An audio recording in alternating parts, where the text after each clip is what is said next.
So can you talk to us about how does the emotional labor of caregiving shape resilience and emotional intelligence? Because those skills are vital in leadership.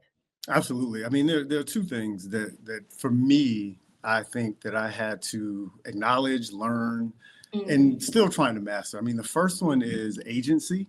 yeah. And agency to me is it's a universal. I call it the agency continuum, but it's really kind of understanding that, hey, I'm here, I'm Yeah. present, I'm in this moment.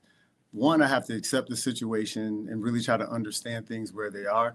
And then two, going back to, I think, I can't remember the name of the prayer, but then two, Mm, saying, okay, what are the elements that I can actually control? And then how do I take yeah. action and make sure that I execute? And so Yeah. it goes back to our first conversation around being able to make decisions quickly, pivoting, reprioritizing, executing, and then holistically considering the whole ecosystem. The Yeah. second part of that, the agency piece, that I would say is really important is being able to say, well, not only am I thinking about the person that I'm caring for, but what I had to learn was how do I make sure that I'm caring for myself, Yeah. right? Yeah. And so in doing this, I was working global director at a very Wow. large firm that is, Yeah.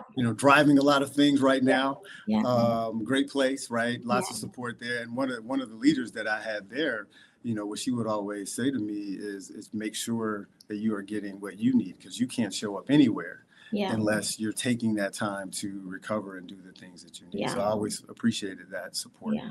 Yeah. And I'm hearing that actually that requires some Mhm.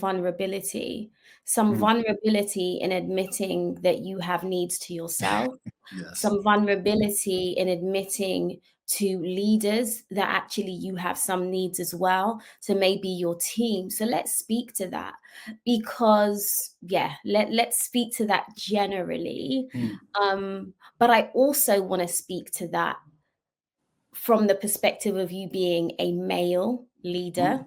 Yes. and Yes. a Black male leader. So let's take those in turn if we can. That's an interesting point of view. We didn't talk about that one, so you're throwing me a curveball. But it's good though. It's good because I thought about that actually. I thought about that Yeah. earlier this morning, and I said, I did run into gender bias, right? Yeah. In dealing with some of the healthcare system and dealing just kind of Mm, navigate things kind of from my father's standpoint. So, and that isn't the overarching point, but it is something yeah. that I actually Yeah. noticed is that there was this, hey, well, you're a male, right? And Yeah. I also happen to be, single, Yeah. candidly, right? Yeah. And I also don't have any children. So Yeah. all of those things kind of played Mhm. into this Mhm. dichotomy of, well, you have an abundance of time because of the latter of not having those other things without Mm. considering professionally aspirations, et cetera.